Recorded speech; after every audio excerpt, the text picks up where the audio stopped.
네, 주일 예배에 오신 여러분 주님의 이름으로 환영합니다. 오늘은 요셉의 이야기입니다. 요셉 참 많이 들었던 이름이죠. 요셉은 참 기구한 삶을 살았어요. 비록 그의 인생의 후반부는 모두가 부러워하는 성공적인 삶을 살았지만 총리가 되기 전까지 요셉의 삶은 불행과 고난의 연속이었습니다. 정말 어린 나이에 형들의 시기와 질투로 애굽의 노예로 혈연단신 팔려가야 했고요. 열심히 일한 대가로 이제 좀 편해지나 했는데, 인정받나 했는데 억울한 누명을 쓰고 감옥에 가게 되었습니다. 그곳에서 하나님의 뜻에 있겠지, 이곳에서 열심히 살아야지 하는 마음을 가지고 감옥 생활 정말 열심히 했는데, 그래서 간수로부터 인정도 받았습니다. 그 중에 꿈을 해몽해 주는 일이 생겼습니다. 두 사람, 왕의 책찍근, 꿈을 해몽해 주었어요. 그리고 부탁을 합니다. 나는 억울합니다.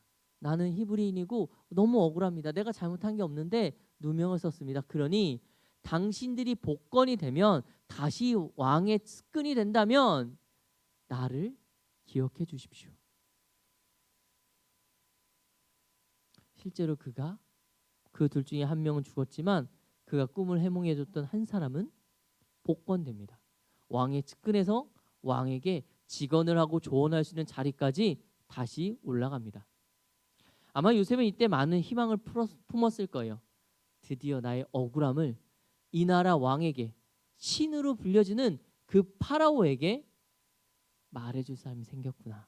이 억울함이 풀리겠구나. 그런데 그는 곧 잊혀졌습니다. 같이 감옥 생활을 했던 그 사람이 요셉을 완전히 잊어버립니다.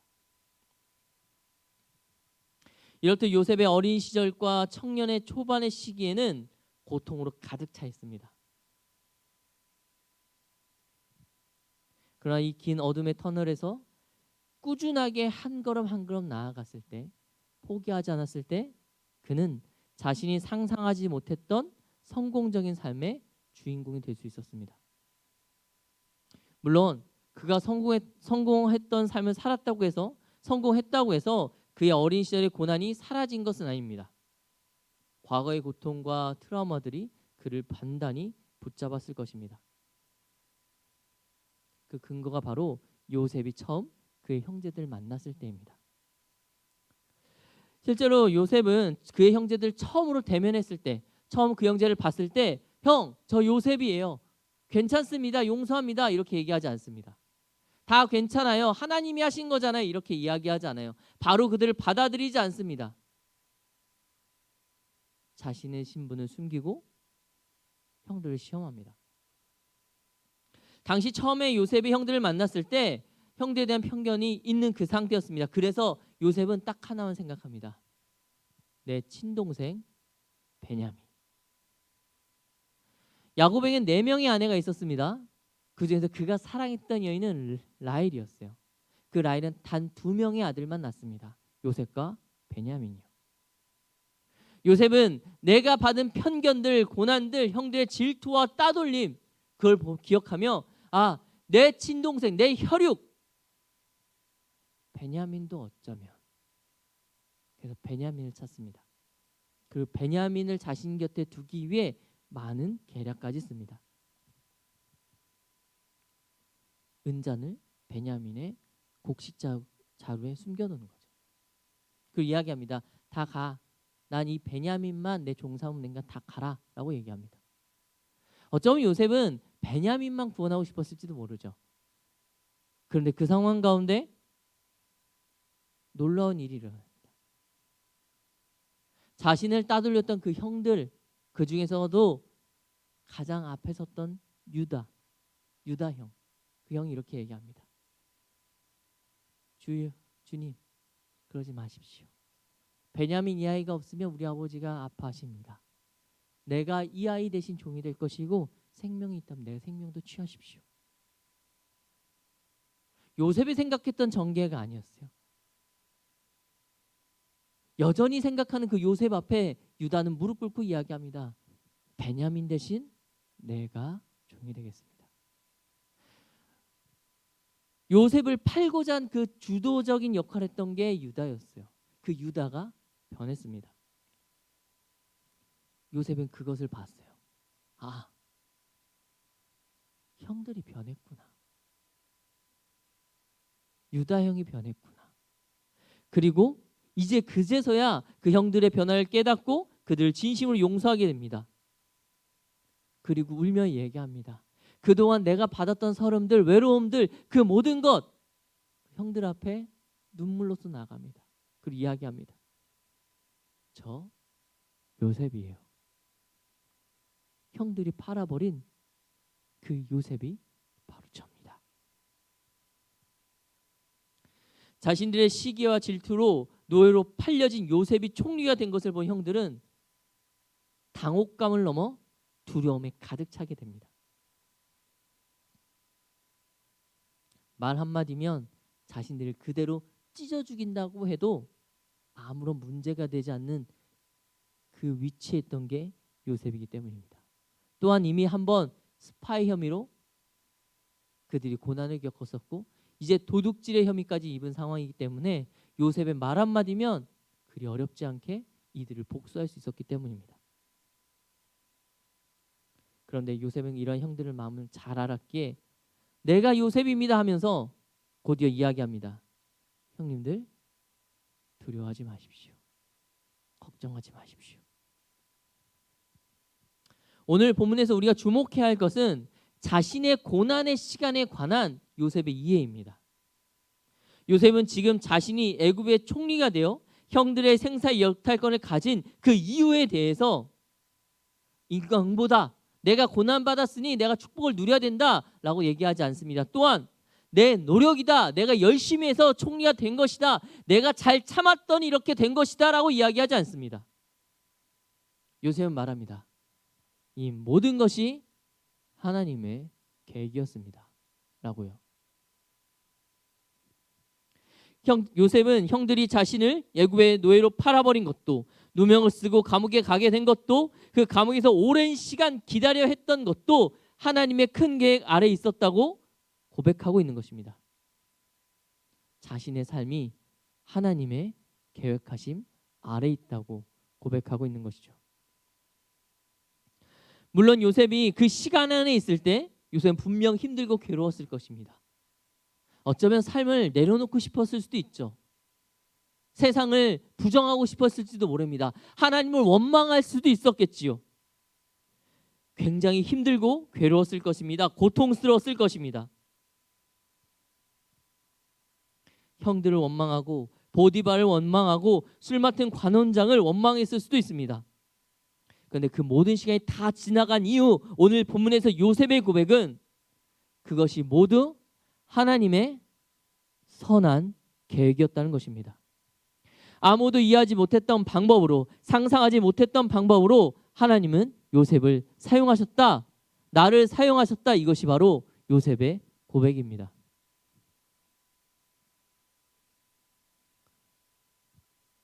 어떻게 이런 고백을 할 수 있을까요? 요셉이 어리석어서?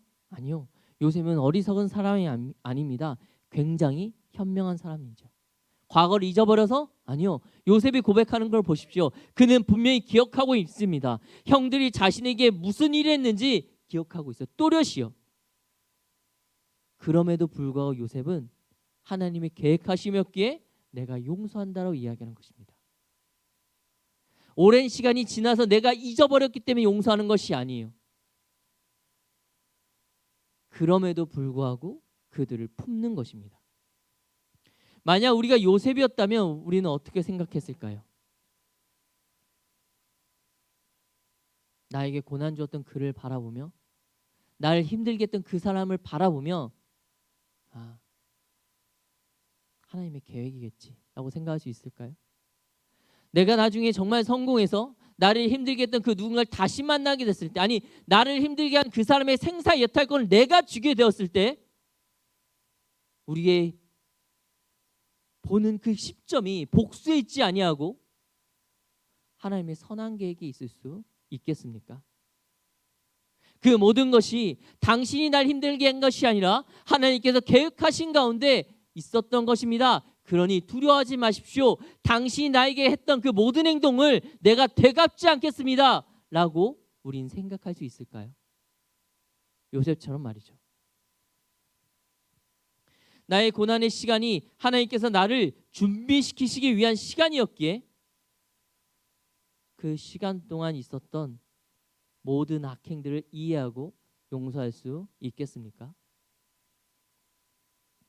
우리가 요셉이라면 이 형들을 대면했을 때 과연 어떻게 행동하겠습니까? 성경이 오늘 우리에게 요셉의 이야기를 전하고 있는 것은 너희가 힘들지만 고난을 받지만 그걸 잘 이겨내면 성공할 거야. 네가 지금 힘들지만 잘 이겨내면 높은 곳에 올라갈 것이고 너를 괴롭히는 삶을 누릴 수 있을 거야. 네가 지금은 을이지만 언젠가 너에게 갑질했던 그 사람의 갑이 될 거야 라고 이야기하는 것이 아닙니다. 열심히 인내하면 결국엔 돈도 많이 벌고 권력도 얻는 세상에서 말하는 소위 성공을 할 것이다 라고 얘기하는 것이 아닙니다. 오늘 본문에서 우리에게 주고 있는 것은 하나님의 선한 계획이 있다라는 것입니다. 즉 우리의 삶의 모든 것이 하나님의 계획 아래에 있다. 하나님께서 우리와 함께 하신다. 그 말을 성경은 전하고 있는 것입니다. 지금 우리는 우리의 삶을 어떻게 이해하고 있습니까? 우리는 지금 우리의 시간을 어떻게 이해하고 사용하고 있습니까? 만약 요셉의 모든 시간을 하나님께서 계획하신 거라면 그리고 이루신 것이라면 우리도 마찬가지입니다. 지금 우리가 겪고 있는 그 모든 일들이 하나님께서 함께 하시며 계획하신 그 시간이라는 것입니다. 우리가 겪는 모든 일들을 통하여 하나님이 일하신다는 것이에요. 때문에 모든 그리스도인의 시간은 우리의 모든 시간은 하나님의 시간입니다. 때문에 우리가 겪고 있는 모든 일들은 그리스도인의 모든 일들은 결국 하나님의 일입니다. 하나님과의 별개의 시간, 별개의 사건, 별개의 일들이 존재하지 않는다는 것입니다. 하나님의 백성이 됨으로 그리스도인이 됨으로써 우리는 하나님의 일을 동참하며 세상을 살아가는 것입니다. 그것을 우리가 인지하든 인지하지 못하든 말이죠. 그렇다면 하나님의 계획 아래 있는 삶, 그 삶을 사는 우리들은 어떠한 자세로 세상을 살아가야 할까요? 우리의 모든 시간이 내가 인지를 하던 인지하지 못하던 내가 알던 모르던 그 모든 시간과 모든 일들이 다 하나님의 일과 하나님의 시간이라면 우리는 세상을 어떻게 살아가야 할까요?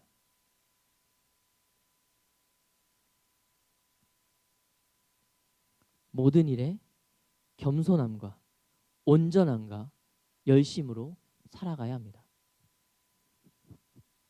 우리의 모든 시간이 하나님의 사람으로 준비되는 시간이라면 우리는 그 시간 안에 언제나 최선을 다해야 합니다. 또한 우리가 하는 모든 일이 하나님의 일을 맡아서 하는 것이라면 우리는 우리에게 주어진 모든 일들을 경건하게 그리고 온전하게 하기 위해 최선을 다해야 합니다. 물론 지금 내가 하고 있는 일들, 내 상황들, 내가 열심히 있는 것들, 내가 겪고 있는 이것들이 하나님의 일과는 전혀 관계가 없어 보일 수도 있습니다. 요셉처럼 말이죠. 보디발의 집에서 열심히 일을 하는 것, 노예로서 쓸고 닦고 종을 섬기는 것, 그것이 과연 하나님의 일과 무슨 상관이 있었겠습니까? 요셉이 그것을 하면서 이것이 하나님의 일이야 하면서 하겠습니까? 어떠한 연결점도 찾지 못했을 것입니다. 간음의 죄를 뒤집어쓰고 감옥에서 간수장인을 도맡아서 할 때 과연 요셉은 이 간수장인을 도맡아는 이 일이 지금 하나님의 일에 참여한다, 내가 나중에 일할 그 하나님의 사역에 도움이 될 것이다 생각하며 그것을 했을까요? 아니요, 그러지 못했을 것입니다. 그 일견 보기에도 우리가 보기에도 그것은 관계가 없어 보입니다. 결과를 보면 모르지만 그 과정에 있는 순간에선 그것이 보이지 않습니다. 모든 것을 다 이겨내고 마지막엔 보일지 몰라요. 아, 이것을 위해 그때 준비하셨구나. 이것을 위해 내가 그 시간을 견뎌냈구나. 그런데 그 일을 준비하는 지금에선 그것이 나중에 어떻게 쓰일지, 그것이 하나님이랑 어떻게 관계가 될지 우리는 모릅니다.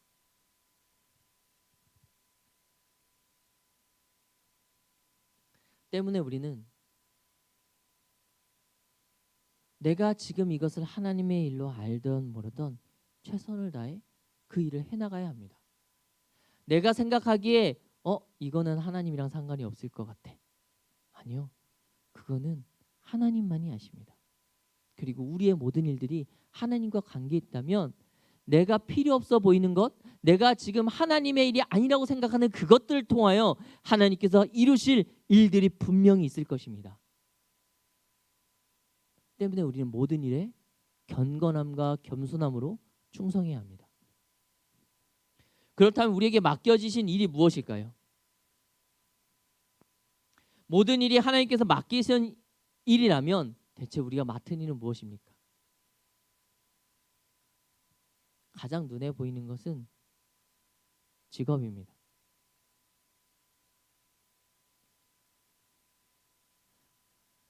지금 이 가운데는 학생들이 있습니다. 공부를 열심히 하고 있는 학생들이 있을 거예요. 여러분에게 맡겨진 사명은 무엇입니까? 학업입니다. 1차적으로는 학업이에요. 학생분들 들으십시오. 여러분의 공부는 사명이고 사역입니다. 주 앞에 부끄럽지 않게 하십시오.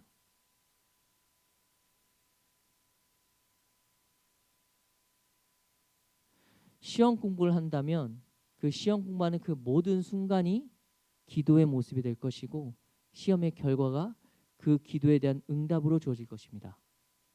그러니 주 앞에 최선을 다하십시오. 사업하는 청년들 있습니까? 그 사업이 여러분의 사명입니다. 하나님 보시기에 온전하게 하십시오. 돈을 보고 사업을 하지 마시고 그 자리를 나에게 주신 하나님을 바라보십시오. 부정하게 하지 마십시오. 부정하게 쌓은 재물로 하나님께 예물을 드리지 마십시오. 직장 생활하고 있는 청년들 있습니까? 내 직장 상사를 주를 섬기듯 섬기십시오. 때로는 내 마음에 들지 않을 수도 있습니다. 때로는 내 눈에 잘못된 게 보일 수도 있겠지요. 하지만 지금 나에게 하나님께서 허락하신 나의 상사입니다. 그러니 그를 주를 섬기듯 그를 섬기십시오.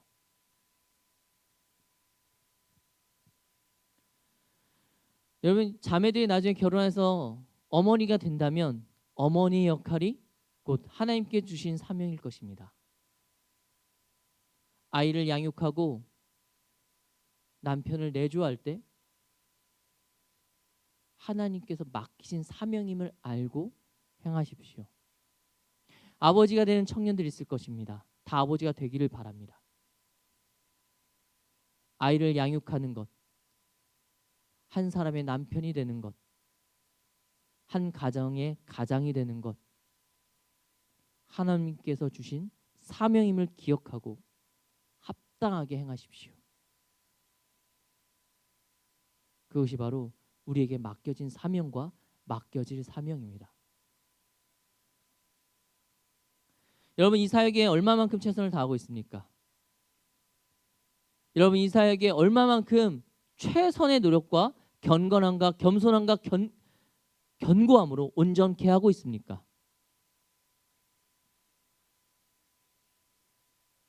스스로 자신에게 물어보시기 바랍니다. 그럼 이 사역을 감당하기 위해서는 어떻게 해야 될까요? 내가 하는 그 모든 일이 곧 하나님의 일이라면, 내가 하는 그 모든 그 하나하나가 다 하나님의 일이라면 과연 우리는 어떻게 그 일을 해 나가야 되며 어떻게 그것을 감당해야 될까요?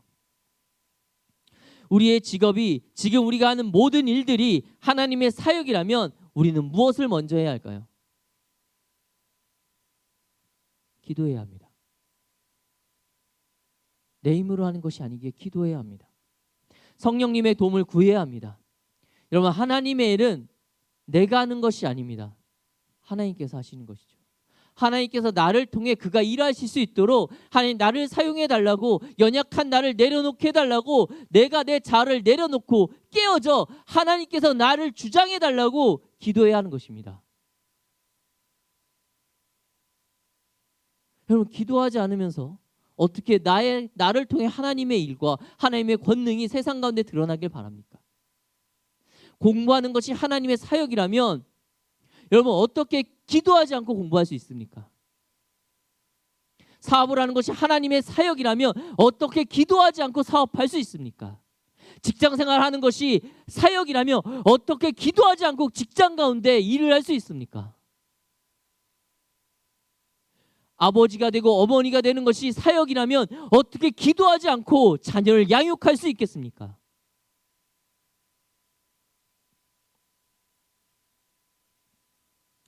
여러분, 기도하십시오. 지금 당장 여러분이 하는 그 일들을 위해서 기도하십시오. 당장 내일 나가서 출근할 그 직장을 위해서 기도하시고, 내일 봐야 될 시험 때문에 하나님께 기도하십시오. 방학 가운데 내가 무엇인가를 하는 것이 있다면 그것을 위해 기도하십시오. 하다못해 작은 아르바이트, 단기 아르바이트든 하루 아르바이트든 그 일을 하게 된다면 그 일을 위해서 기도하십시오. 그것이 바로 그리스도인의 삶입니다. 그것이 바로 하나님께서 우리에게 부어주신 사명입니다.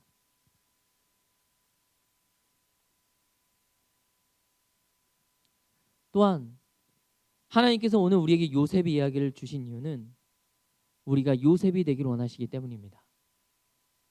그저 옛날에 있었던 이야기를 들려주면서 좋은 이야기야, 교훈이 있어, 하나님 이걸 원하시는 게 아니에요. 성경을 통해서 우리에게 하나님께서 이 말씀을 하신 이유는 너희가 요셉이 되어라, 요셉처럼 살아라라고 명령하시는 것입니다. 그럼 요셉이 된다는 건 무엇입니까? 보냄을 받은 자로서의 삶을 살아가는 것입니다. 요셉의 고백이 바로 이것이었습니다. 내가 그동안 겪은 그 모든 일들은 이스라엘 민족을 구원하고자 하시는 하나님의 계획 때문입니다. 여러분, 그러니 괜찮습니다. 나를 먼저 보내셨습니다. 이것이 요셉의 고백입니다. 내가 노예로 팔린 것도, 누명을 쓰고 감옥에 간 것도, 거기서 잊혀진 것도 다 하나님께서 여러분을 구원하시기 위해 나를 쓰기 위한 방법이었습니다라고 요셉은 고백하고 있는 것입니다. 내가 잘나서가 아니라 하나님께서 보내셨기에 그 자리에 있었고 하나님께서 세우셨기에 지금 내가 이 자리에 서 있는 것입니다라고 고백하는 것입니다.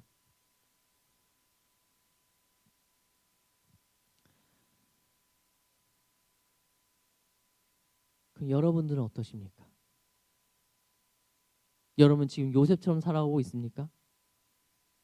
사랑하는 여러분, 우리들은 예배의 자리로 먼저 보내심을 받았습니다.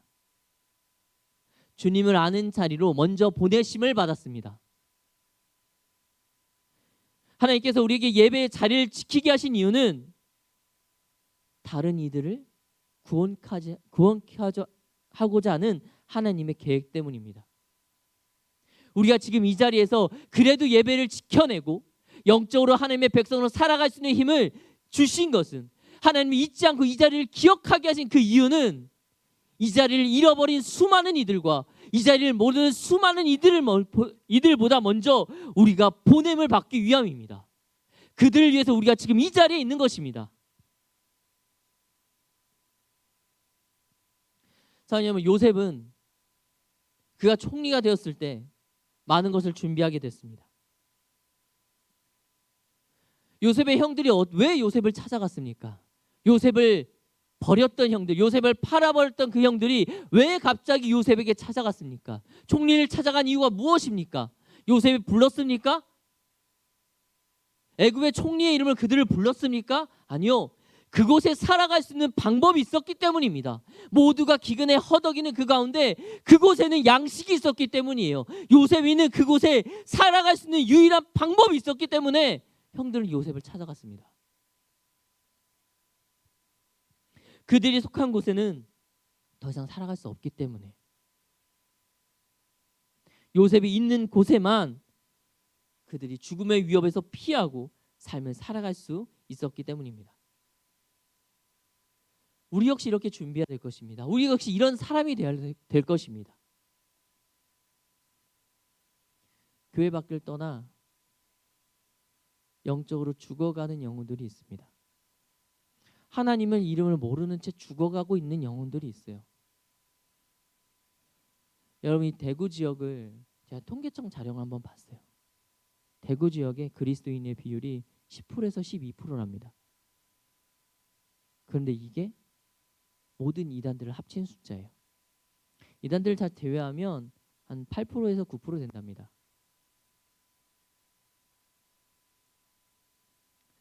여러분이 지금 친구, 내 친한 친구, 내 아는 사람, 여러분 인스타랑 팔로우 받은 사람 10명을 쓰면 그중에 1명만 크리스찬이라는 거예요.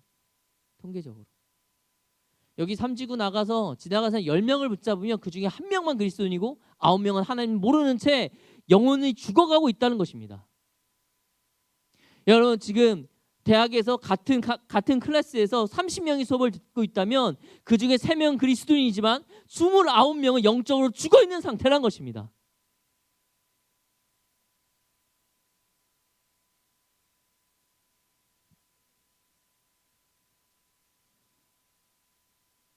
그들이 여러분을 찾아가야 돼요.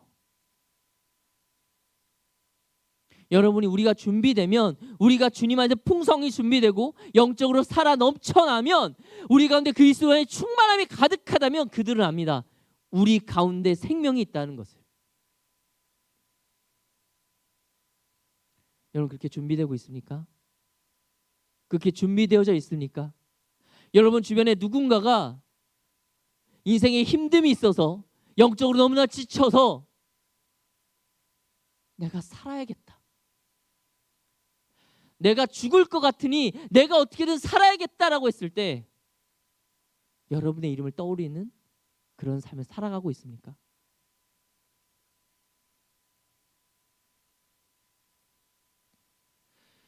요셉이 부르지 않아도 요셉을 찾아갔던 형들처럼, 그곳에만 생명이 있었던 걸 알던 형들처럼 여러분 주변에 누군가는 여러분에게만 생명이 있다는 것을 알고 있습니까?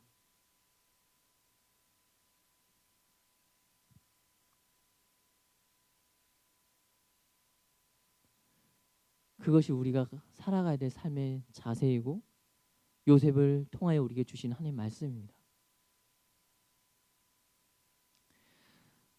여러분, 요셉은 정말 힘든 사람의 삶을 살았어요. 하지만 포기하지 않았고 언제나 하나님께 충성된 삶을 살았기에 요셉을 통하여 요셉의 가족들이 생명을 얻을 수 있었습니다. 여러분 믿음 가운데 온전히 살아갈 수만 있다면, 여러분이 하는 그 모든 일들을 하나님의 사명으로 여기고 한 걸음 한 걸음 한 걸음 살아갈 수 있다면 여러분 삶이 하나님께 붙들림 바 되고 여러분이 생명의 사람이 될 수만 있다면 하나님께서는 여러분을 통해서 죽어가던 이들을 살리실 겁니다. 여러분 가운데 하나님을 알아야 될 자들, 죽어가고 있는 그 영혼들을 붙여주실 것입니다. 그러니 모든 시간과 모든 일들을 하나님을 위해 사용하십시오. 하나님의 계획 아래 그 은혜 가운데 요셉처럼 그 누가 보아도 생명이 넘치는 영혼을 살릴 수 있는 한 사람 한 사람, 그런 사람들 되시기를 간절히 소망합니다.